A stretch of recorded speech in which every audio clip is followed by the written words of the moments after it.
يهدي الله لنوره من يشاء ويضرب الله الأمثال للناس والله بكل شيء عليم. وكفى وسلام على عباده الذين اصطفى أما بعد. أعوذ بالله من الشيطان الرجيم. بسم الله الرحمن الرحيم. وذروا ظاهر الإثم وباطنا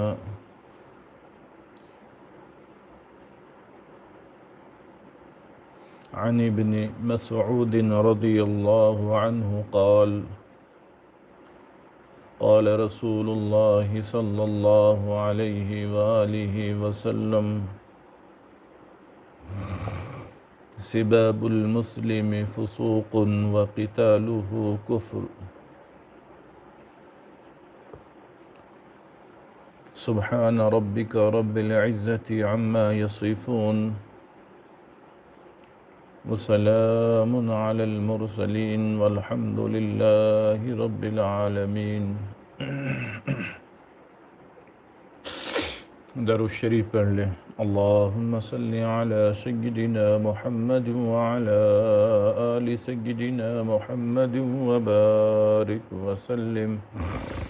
اللہم صلی علی سیدنا محمد وعلی آل سیدنا محمد وبارک وسلم. اللہم صلی علی سیدنا محمد وعلی آل سیدنا محمد وبارک وسلم.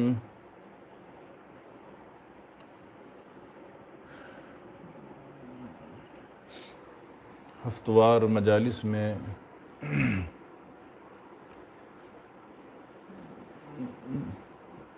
جو سلسلہ چل رہا ہے وَذَرُوا ظَاهِرَ الْإِثْمِ وَبَاطِنَا، گناہوں پہ مذاکرہ کیا جا رہا ہے اور اس میں چند ہفتوں سے زبان پر بولا جا رہا ہے.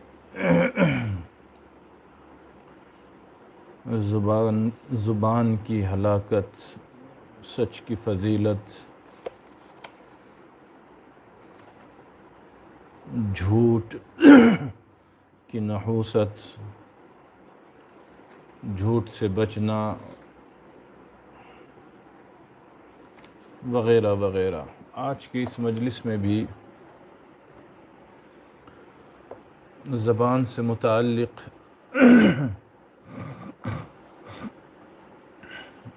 مزید چند گناہوں کی طرف توجہ مبذول کرائی جائے گی. نیت کا جائزہ لے لیں، عمل کی نیت کر لیں.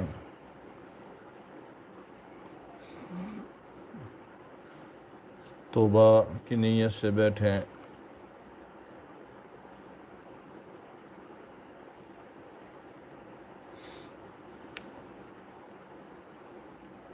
انسان آپس میں جب دوست بنتا ہے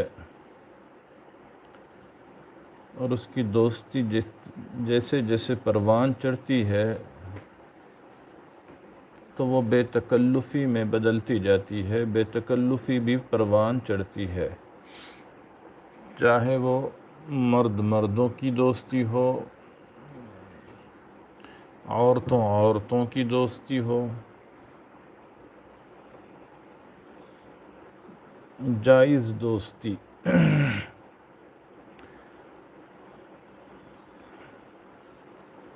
اور بے تکلفی ہی میں بعض موقع ایسے آتے ہیں کہ مزاح بڑھ جاتا ہے، مذاق بڑھ جاتا ہے، اور یہ بے تکلفی کا حد سے بڑھنا، مذاق کا بار بار ہونا، یہی پھر ان دوستوں کی دوری کا سبب بھی بنتا ہے. پھر زبان کا غلط استعمال بھی ہونے لگتا ہے، اور بعض لوگ تو ایسے ہوتے ہیں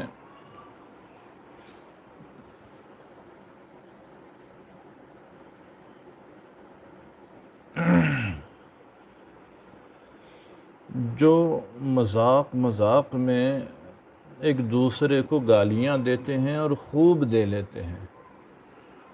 کوئی توجہ دلائے تو کہتے ہیں کہ ہم مذاق کر رہے تھے۔ نہیں، کوئی بات نہیں، ہم لڑ تھوڑی رہے ہیں، ہم تو مذاق کر رہے ہیں۔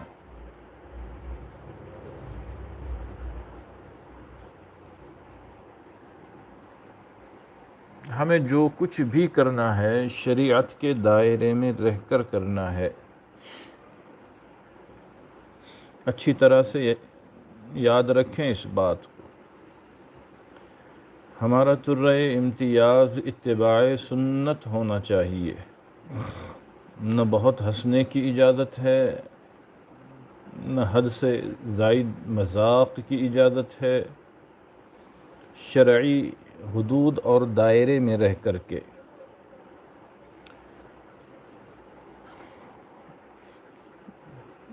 جتنے احباب ایسے ہیں اور بے شمار ہیں، خود سالکین میں ہے، صاحب سمجھ لوگوں میں مل جائیں گے، نامچی احباب میں مل جائیں گے جن کو مذاق کا ہیضہ ہو جاتا ہے، ہر وقت مذاق سوجتی ہے اور اس میں پھر حد سے زیادہ آگے بات بڑھ جاتی ہے۔ حضرت ابو ہریرہ رضی اللہ تعالی عنہ نبی علیہ السلام کی حدیث نقل فرماتے ہیں کہ دو شخص آپس میں گالم گلوج کریں تو دونوں کی گالیوں کا گناہ پہل کرنے والے کو ہوگا۔ جھانکے اپنے دل میں کہ کتنی برداشت کی طاقت ہے ہم میں۔ اللہ کے طرف سے اگر عذاب کا فیصلہ ہو تو ہم کتنا برداشت کر سکتے ہیں۔ گالیوں کا گناہ پہل کرنے والے کو ہوگا جب تک کہ مظلوم زیادتی نہ کرے۔ اللہم احفظنا منہ۔ گالی فیشن بن گئی ہے، اللہ معاف فرمائے، اللہ معاف فرمائے، اللہ معاف فرمائے۔ ہمارے سماج میں جس معاشرے میں ہم جی رہے ہیں اس سماج میں گالی فیشن بن گئی ہے۔ استغفر اللہ۔ کیا عورتیں، کیا مرد، کیا بوڑھے، کیا بچے، الامان الحفیظ۔ گلیوں میں عورتیں مستورات، تھوڑا کچھ معاملہ ہو جائے تو گالی گلوچ پر آ جاتی ہے۔ نوجوان ذرا معاملہ کچھ بگڑ جائے فوراً گالی گلوچ پر آ جاتے ہیں۔ یاد رکھنا، حضرت عبداللہ بن مسعود رضی اللہ عنہ آقا صلی اللہ علیہ وسلم کا ارشاد نقل فرماتے ہیں، کسی مسلمان کو گالی دینا فسق ہے۔ اللہ اکبر، فسق ہے۔ لکھ لو دل و دماغ پر اس جملے کو، کسی مسلمان کو گالی دینا فسق ہے۔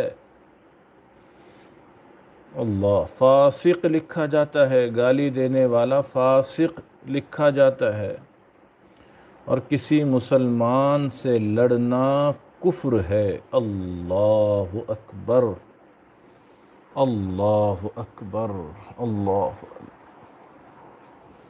کتنا سیریس مسئلہ ہے، اگر ایمان ہو دل میں تو انسان کی چیخیں نکل جائیں۔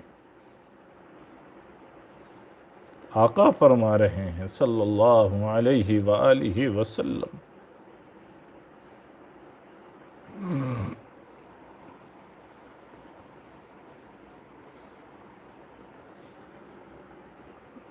اگر کوئی بندہ ہم میں سے کسی کو راہ چلتے ہوئے اشارہ کر کے کہیں دیکھو یہ فاسق جا رہا ہے، تو کیا ہوگا؟ ہمارے آستین نہیں چڑھیں گے؟ باپ کے سامنے بیٹے کو کہا جائے تو باپ آگ بگولا ہوگا، اور جوان بیٹے کے سامنے اگر اس کے باپ کو کہا جائے کہ یہ فاسق ہے تو یہ آستین چڑھا لے گا اور بات بہت آگے نکل جائے گی۔ او اللہ کے بندو، او اللہ کی بندیوں، سوچے ذرا، اگر کوئی ہمیں فاسق کہے تو برداشت نہیں ہوتا، لیکن یہاں آقا صلی اللہ علیہ وآلہ وسلم اعلان فرما رہے ہیں کہ اگر کوئی مسلمان کو گالی دیتا ہے تو وہ فسق کا ارتکاب کرتا ہے، وہ فاسق ہو جاتا ہے۔ اللہ اکبر۔ اور آگے فرما رہے ہیں، اور اگر کوئی مسلمان کسی مسلمان سے لڑ لیتا ہے، اللہ ہم سب کی حفاظت فرمائے، گویا وہ کفر کا ارتکاب کرتا ہے۔ اللہ اکبر۔ گلی گلی میں جھگڑا ہے، محلے محلے میں جھگڑا ہے، کمبائن فیملی کے نعرے دینے والوں کے گھروں میں جھگڑے ہیں۔ اللہ اس فسق سے اور اس کفر سے ہماری اور ہمارے نسلوں کی حفاظت فرمائے۔ میرا اللہ ہم سب کی حفاظت فرمائے۔ توبہ کیجئے، اپنے زبان کو کنٹرول میں رکھیے،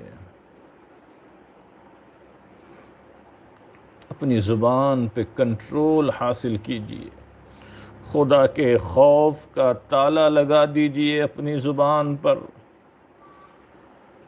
خوف خدا اللہ سے مانگ کر کے لیجئے اللہ کے بندو، بڑی سخت بات ہے۔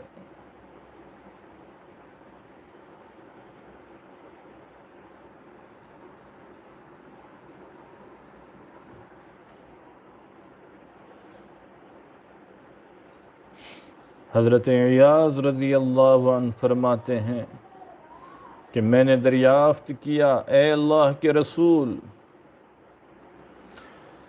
صلی اللہ علیہ وآلہ وسلم،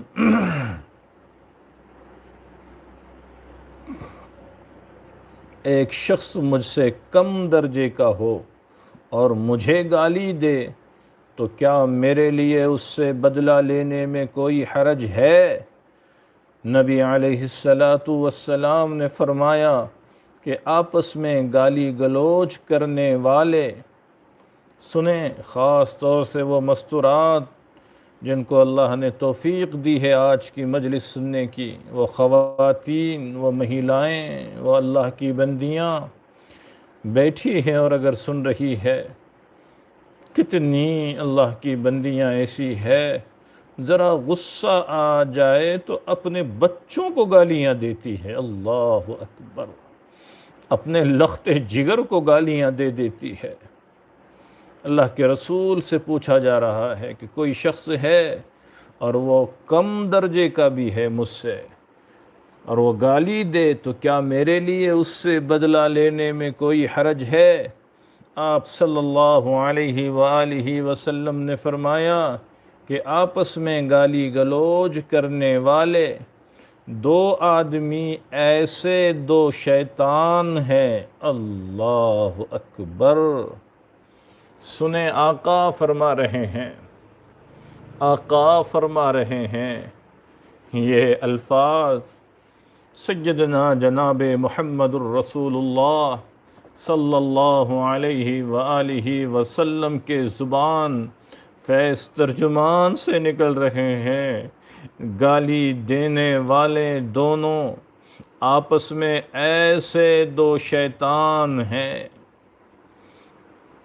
جو ایک دوسرے کو جھوٹا قرار دیتے ہیں اور جھوٹ موٹ کے دعوے کر کے ایک دوسرے کی بے عزتی کرتے ہیں۔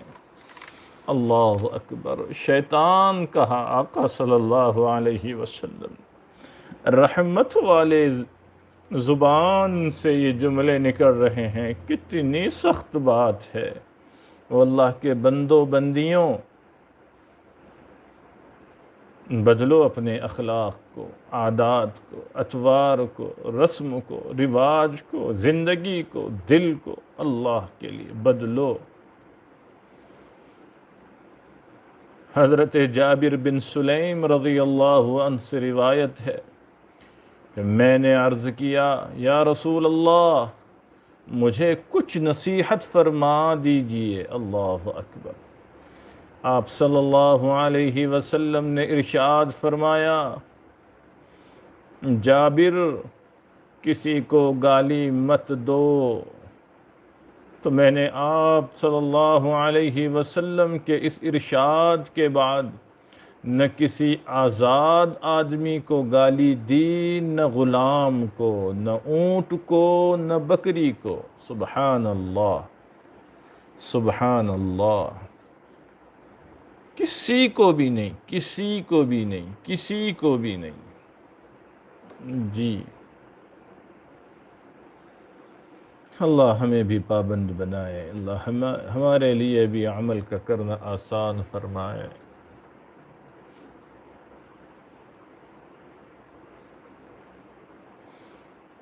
حضرت زید بن خالد جہنی رضی اللہ تعالی عنہ آقا صلی اللہ علیہ وسلم کا ارشاد نقل فرماتے ہیں کہ مرغے کو گالی مت دو،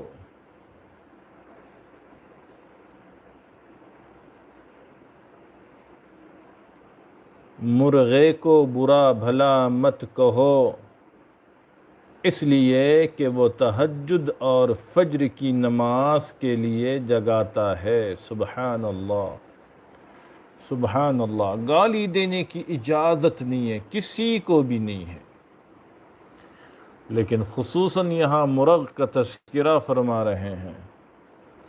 یہاں بھی بعض احباب خصوصاً مستورات عورتیں جب اپنے آپ کو کمزور پاتی ہے اور سامنے والے کو طاقتور، براہ راست اس سے وہ پنگا نہیں لے سکتی، لڑ نہیں سکتی، مقابلہ نہیں کر سکتی، تو پھر وہ عورت کیا کرتی ہے؟ جانور پر ڈال کر گالیاں دیتی ہے، مرغ پہ ڈال کر، بکری پہ ڈال کر گالیاں دیتی ہے۔ اس کی مراد تو وہ ہوتا ہے جس سے اس کی ٹھنی ہوئی ہے، چاہے وہ شوہر ہی کیوں نہ ہو، لیکن بظاہر وہ غصہ مرغی پر، بکری پر، بلی پر اتار رہی ہوتی ہے۔ نہ اس طرح نہ راست طریقے سے بالکل گالی دینے کی اجازت نہیں ہے۔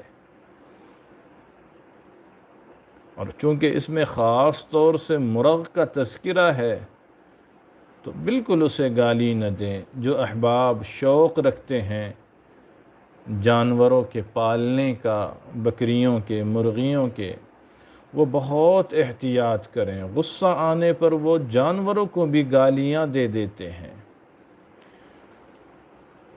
ایک جگہ اور حدیث میں تذکرہ ہے کہ حضرت علی رضی اللہ عنہ سے روایت ہے کہ دوران سفر ہم لوگ ایک جگہ پڑاؤ ڈالے ہوئے تھے، اس جگہ پسو بہت تھے۔ پسو ایک چھوٹا سا کیڑا ہوتا ہے، جوں نما، جو سر میں جوں ہوتی ہے۔ اسی طرح سے پرندوں میں، مرغیوں میں ایک جوں ہوتی ہے، ایک کیڑا پڑتا ہے، اس کو پسو کہتے ہیں۔ حضرت علی رضی اللہ تعالیٰ عنہ فرماتے ہیں کہ جس جگہ ہم نے پڑاؤ ڈال رکھا تھا وہاں پسوؤں نے ہمیں بہت ستایا، تو ہم نے پسوؤں کو برا بھلا کہنا شروع کیا۔ رسول اللہ صلی اللہ علیہ وآلہ وسلم نے فرمایا کہ انہیں گالیاں مت دو، یہ کتنے اچھے جانور ہیں کہ تم کو ذکر اللہ کے لیے جگا دیتے ہیں۔ اللہ اکبر۔ دیکھیے کس طرح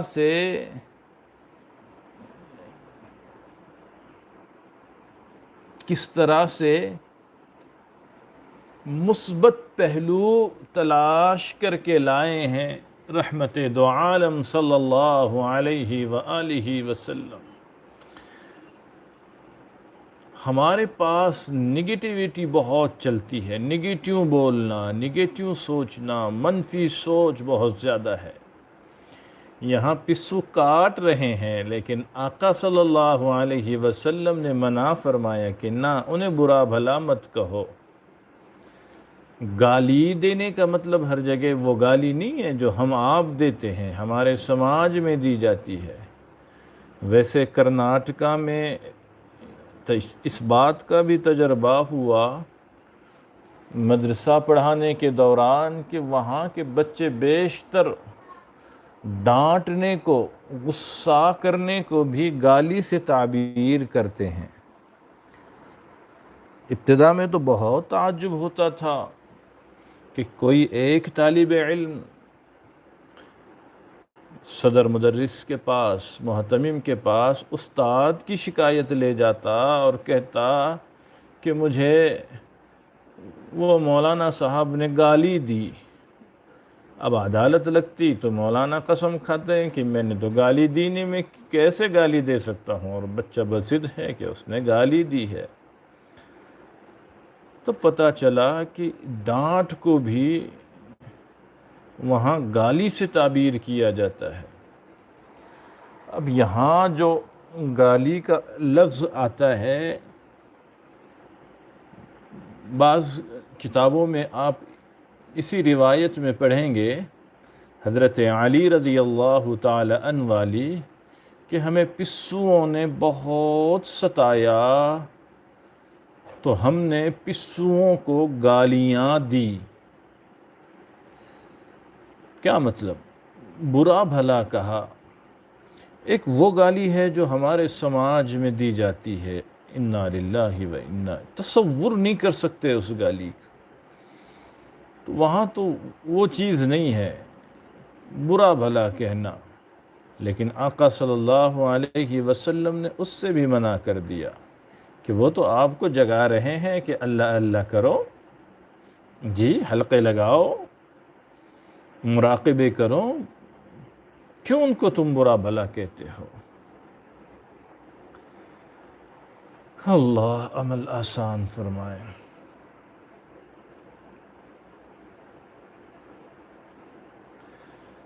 آقا صلی اللہ علیہ وسلم نے ارشاد فرمایا کہ تم لوگ آپس میں ایک دوسرے کے لیے نہ تو خدا کی رحمت سے دور ہونے کی بد دعا کرو، نہ خدا کے غضب کی، نہ جہنم میں جانے کی۔ یہ ایک مرض بھی سماج میں بہت زیادہ ہے، لعنت کرنا، ملامت کرنا۔ اسی کی طرف اشارہ فرما رہے ہیں جی کہ لعنت ملامت کرنے کی بھی اجازت نہیں ہے۔ بد دعا دینا، خدا کے رحمت سے دوری کی، نعمتیں چھن جانے کی، جہنم کی، بالکل اجازت نہیں ہے۔ نہ بد دعا، نہ لعنت، نہ ملامت۔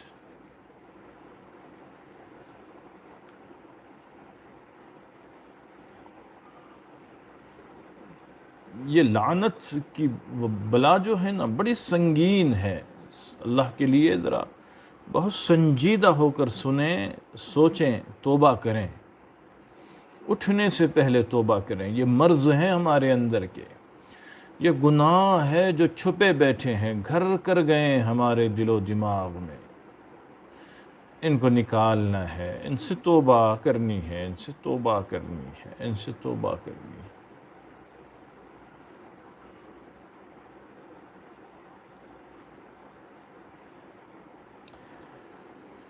اللہ اکبر۔ ایک طویل حدیث ہے، بخاری شریف میں بھی، مسلم میں بھی، اور دیگر کتابوں میں بھی آئی ہے۔ اس میں لعنت سے متعلق بڑا سخت جملہ ہے، جیسے ایک مسلمان کو مارنا کفر کی طرح ہے، اسی طرح اس میں ہے۔ قال رسول اللہ صلی اللہ علیہ وآلہ وسلم لعن المؤمن کقتلہ۔ اللہ اکبر۔ کہ حضرت ثابت بن ضحاک رضی اللہ تعالیٰ عنہ فرماتے ہیں کہ آقا صلی اللہ علیہ وسلم نے ارشاد فرمایا کہ مومن کو لعنت کرنا یعنی اس کے لیے اللہ کی رحمت سے دوری کی بد دعا کرنا اس کو قتل کرنے کی طرح ہے۔ اللہ اکبر، اللہ اکبر۔ اللہ زبان کا یہ مرض بھی ہم سب سے ختم فرما دیجیے۔ اللہ کتنا نام اعمال گندگیوں سے بھرا ہوگا ہمارا، اللہ زبان بے قابو۔ اللہ ہمیں تو پتہ بھی نہیں، ان باتوں کے مذاکرے بھی ختم ہو گئے، ان باتوں کے مذاکرے بھی ختم ہو گئے۔ اللہ یہ باتیں سامنے بھی بہت کم آتی ہے۔ اللہ آج توبہ توبہ، آج توبہ دے دے اللہ۔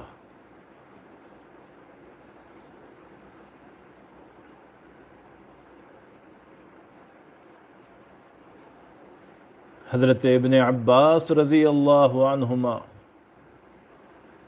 فرماتے ہیں ایک شخص نے نبی کریم صلی اللہ علیہ وآلہ وسلم کے سامنے ہوا پر لعنت بھیجی۔ لکھیں ذرا ان باتوں کو دل و دماغ میں، یادداشت کی ڈائریوں میں۔ بہت ان دنوں ہواؤں پہ لعنت و ملامت ہر جگہ ہو رہی ہے۔ یہ موسم برسات سے پہلے موسم گرما کا اختتام اور موسم برسات کا آغاز جب ہوتا ہے تو ان دنوں ہوائیں چلتی ہے، رہ رہ کے چلتی ہیں، بہت تیز چلتی ہے، طوفانی چلتی ہے، اور بیشتر دیہات میں معمر حضرات کو، بوڑھی عورتوں کو، بوڑھوں کو، ان کے گھر کے جوانوں کو سنا ہے کہ وہ کبھی بارش کو گالی دیتے ہیں، وہ کبھی موسم کو کوسنے لگتے ہیں، کبھی وہ ہواؤں کو کوسنے لگتے ہیں۔ انا للہ و انا الیہ راجعون۔ ایک شخص نے آقا صلی اللہ علیہ وآلہ وسلم کے سامنے ہوا پر لعنت بھیجی۔ آپ صلی اللہ علیہ وآلہ وسلم نے فرمایا کہ ہوا پر لعنت مت کرو، کیونکہ یہ تو مأمور ہے، اللہ کے حکم سے چلتی اور اللہ کے حکم سے رکتی ہے۔ اللہ اکبر۔ جب اس اینگل سے ہم سوچیں گے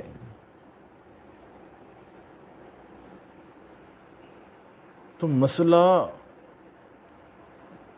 کتنا خطرناک نظر آئے گا۔ سوچیں ذرا کہ بھئی ہم تو ہوا کو بول رہے ہیں، لیکن وہ ہوا محتاج ہے، وہ خود نہیں آ رہی ہے، خود نہیں چلتی ہے، خود تیز وہ تند نہیں ہوتی ہے، خود سے نہیں رکتی ہے، وہ تو مأمور ہے، اللہ کے حکم سے چلتی ہے اور رکتی ہے۔ یاد رکھو، جو شخص ایسی چیز پر لعنت کرتا ہے جو اس کی مستحق نہیں، تو وہ لعنت خود لعنت کرنے والے پر لوٹ جاتی ہے۔ اللہ اکبر، اللہ اکبر۔ ملعون تو ہم بن رہے ہیں، ہوا پر لعنت کرنے والا خود ملعون، پانی اور بارش پہ لعنت کرنے والا خود ملعون، دھوپ پر لعنت کرنے والا خود ملعون، کیونکہ وہ لعنت اسی پر لوٹ رہی ہے۔ ذرا مذاکرے کرنا اس بات کے گھروں میں، گھر والوں کے ساتھ، دادا دادی کے ساتھ، نانا نانی کے ساتھ، اہلیہ کے ساتھ، کہ اب کبھی غلطی سے ہمارے منہ سے یہ نہ نکلیں۔ ہوائیں تیز چلنے لگی تو ہمارے زبان سے نازیبا جملے نکل جاتے ہیں، بارش ہمارے اعتبار سے کچھ زیادہ برسیں تو ہمارے زبان سے کچھ نازیبا جملے نکل جاتے ہیں، وہ اللہ کے بندو وہ ساری لعنت و ملامت خود کہنے والے پر لوٹا دی جاتی ہے، کیونکہ ہم انڈائریکٹ اللہ کو کہہ رہے ہیں، وہ ہوا اللہ بھیج رہے ہیں، تو ہم کس پر لعنت کر رہے ہیں؟ نعوذ باللہ، وہ لعنتیں خود کہنے والے پر لوٹ کے آتی ہے۔ اس لیے اللہ کے لیے یہ جرم، یہ گناہ اللہ کے لیے ہم نہ کریں، توبہ کریں۔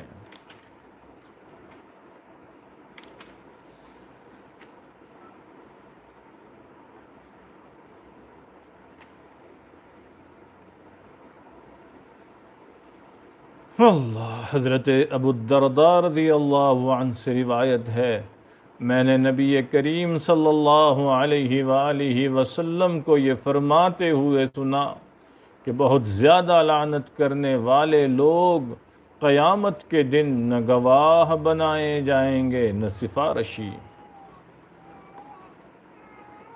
دونوں نعمتیں ان سے چھین لی جائے گی۔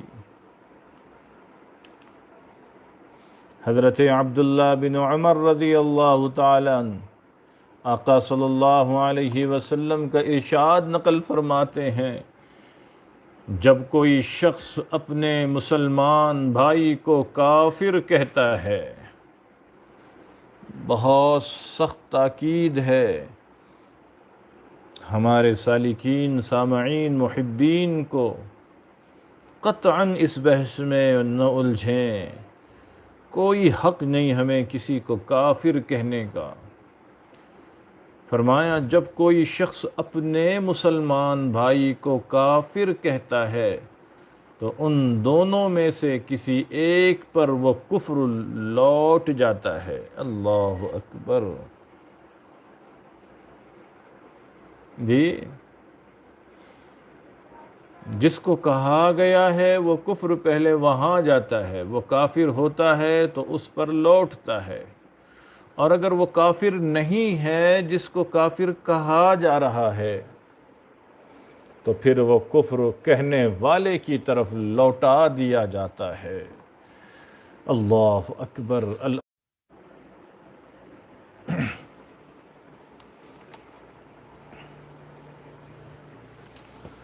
اللہ۔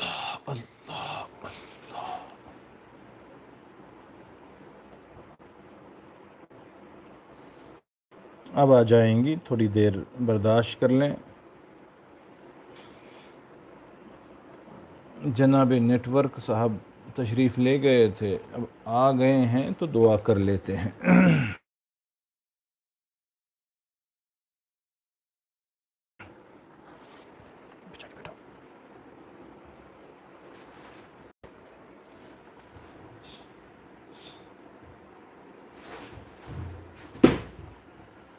اللہ اکبر۔ خان آصف کو اب آواز آ رہی ہے؟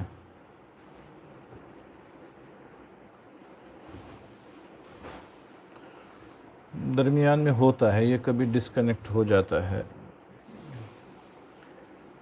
بیٹھے رہیں، رجوع اللہ رکھیں، دعا کر دیتے ہیں تھوڑی دیر میں۔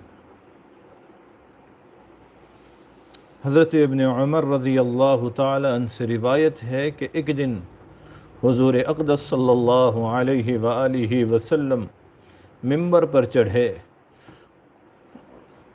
اور بلند آواز سے پکار کر فرمایا کہ اے وہ لوگ جو زبان سے تو اسلام لائے مگر ان کے دل تک ابھی ایمان نہیں پہنچا،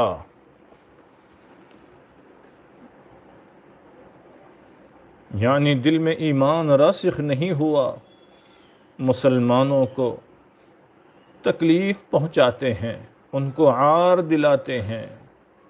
دیکھیں، سنیں ذرا، اگر کوئی مسلمان کو تکلیف پہنچاتا ہے گویا اس کے دل میں ایمان نہیں اترا، اگر کوئی مسلمانوں کو عار دلاتا ہے گویا اس کا دل ایمان سے خالی ہے۔ نہ ان کے پوشیدہ عیوب تلاش کرو، جو شخص اپنے مسلمان بھائی کے عیب تلاش کرے گا، حق تعالی شانہ، حق تعالی شانہ اس کے عیوب کے پیچھے پڑے گا۔ اللہ اکبر، اللہ اکبر، اللہ توبہ، میرے اللہ، اللہ اس کے پیچھے پڑے گا۔ کتنا سخت جملہ ہے۔ اگر کوئی مسلمانوں کے عیبوں کے پیچھے پڑے گا، اللہ اس کے پیچھے پڑے گا۔ پھر کیا بنے گا اس بندے کا اور اس بندی کا جس کے پیچھے خود خدا پڑ جائے؟ اسے رسوا کر دے گا، چاہے وہ اپنے گھر کے اندر چھپا ہوا کیوں نہ ہو۔ اللہ ہم سب کی حفاظت فرمائے۔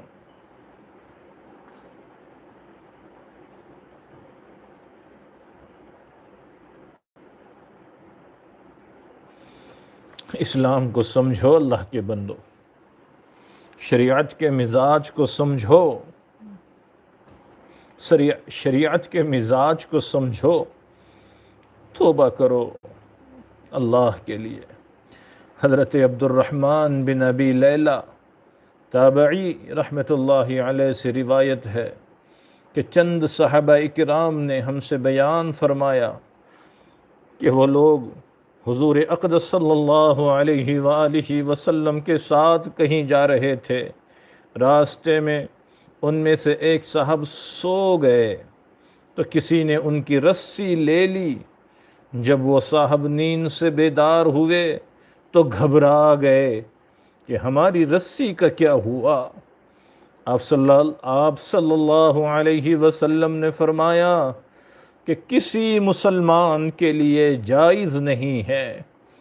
آقا نے فرمایا کسی مسلمان کے لیے جائز نہیں ہے۔ سنیں ذرا، کام کو حرکت دے کر کے اللہ کے رسول فرما رہے ہیں کسی مسلمان کے لیے جائز نہیں ہے کہ وہ دوسرے مسلمان کو گھبراہٹ میں مبتلا کر دے۔ اللہ اکبر، کتنا پیارا دین ہے یہ، کتنا پیارا دین ہے، کتنی باریک باتوں کو سمجھایا گیا ہے۔ اللہ اکبر۔ حضرت عبداللہ بن سائب فرماتے ہیں کہ حضور اقدس صلی اللہ علیہ وسلم نے فرمایا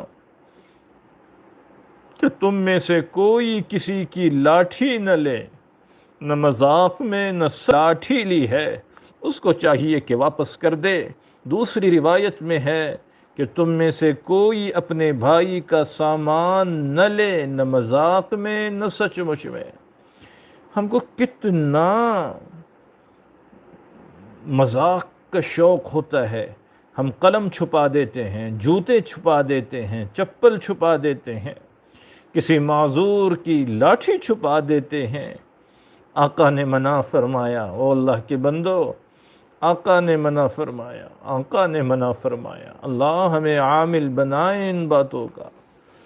آقا بہت محبت کرتے تھے ہم سے، ایک ایک بات بتائی، کھل کے بتائی، بہت صاف صاف بتائی۔ حضرت عبداللہ بن عمر سے روایت ہے کہ حضور اقدس صلی اللہ علیہ وسلم نے ارشاد فرمایا کہ جس نے اپنے کسی مسلمان بھائی کو ناحق ڈراؤنی نگاہ سے، اللہ اکبر، اللہ اکبر، رحمت للعالمین صلی اللہ علیہ وآلہ وسلم، کتنے رحیم، کتنے رحمت والے، کیا فرما رہے ہیں؟ آقا نے فرمایا جس نے اپنے کسی مسلمان بھائی کو ناحق ڈراؤنی نگاہ سے دیکھا، اللہ اکبر، نظریں چڑھا کر دیکھا، حق تعالی شانہ قیامت کے دن اسے ڈر میں مبتلا کریں گے اور اسے قیامت کی ہولناکیوں سے نجات نہیں عطا کریں گے۔ اللہ اکبر۔ او ماؤں، بلا وجہ اپنے بچوں کو نہ ڈراؤ، نہ گھبراؤ، ڈر میں مبتلا نہ کرو۔ او اللہ کے نیک بندو، کسی کو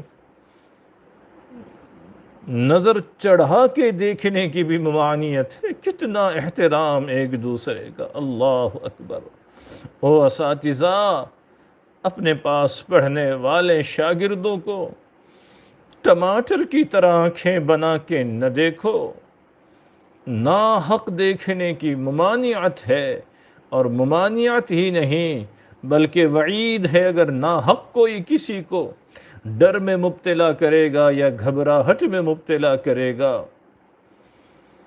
اللہ تعالیٰ اس کو قیامت کی ہولناکیوں سے نجات نہیں دیں گے۔ اللہ اکبر، اللہ اکبر۔ اے میرے اللہ، یقین نصیب فرما دیجئے۔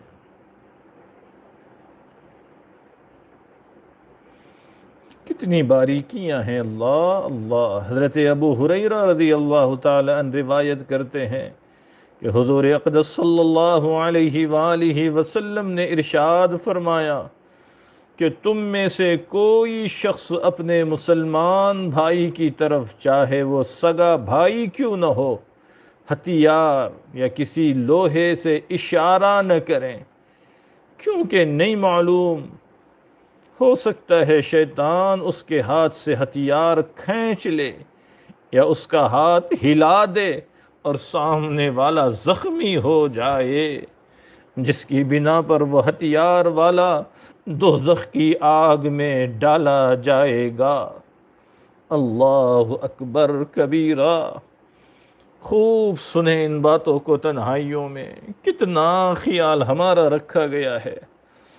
ایک ایک چیز انگلی پکڑ کے چلنا سکھانا جس کو کہتے ہیں۔ اللہ اکبر، اللہ اکبر، اللہ اکبر۔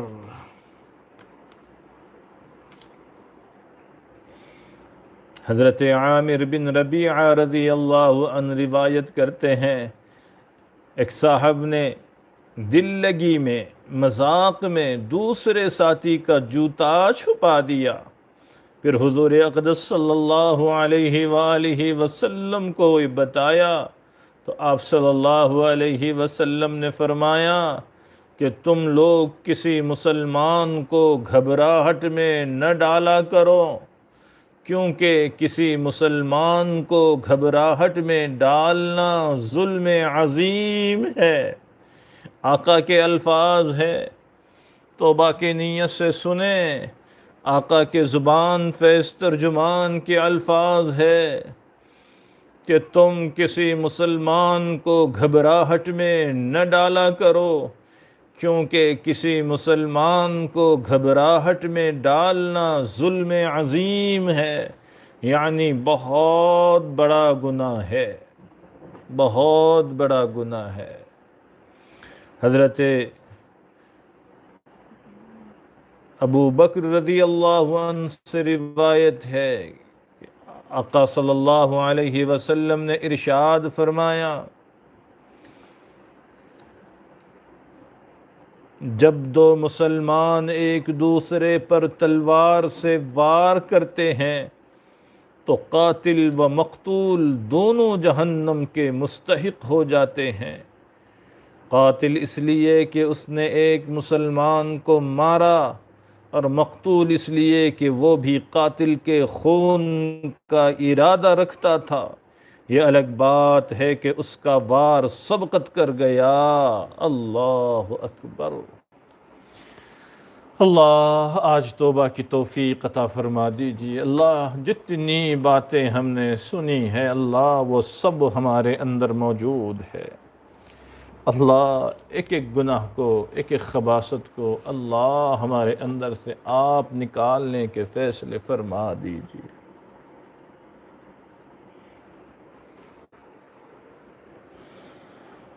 توبہ کے کلمات پڑھ لیں، نیت یہ کریں کہ میں اپنے پچھلے ساری زندگی سے سچی پکی توبہ کرتا ہوں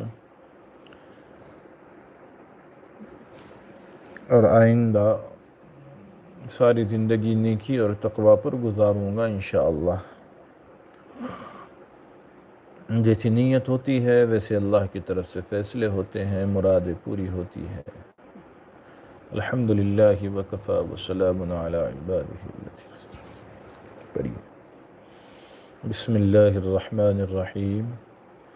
لا الہ الا اللہ محمد رسول اللہ۔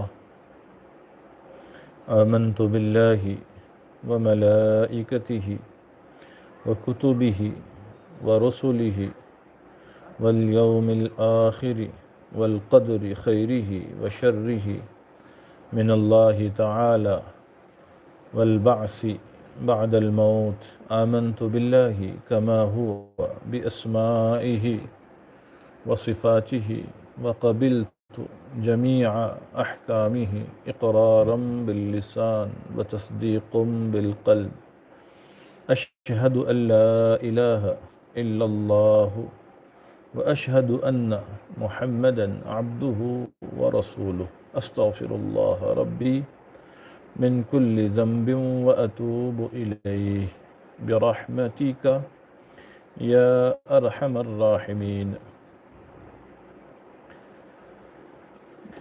اپنی اپنی دعا کر کے پھر اپنے مجلس سے اٹھیں۔ سبحان اللہ بحمدہ، سبحانک اللہم وبحمدک، نشہد ان لا الہ الا انت، نستغفرک ونتوب الیہ۔ سبحان ربک رب العزۃ عما یصفون وسلام علی المرسلین والحمد للہ رب العالمین۔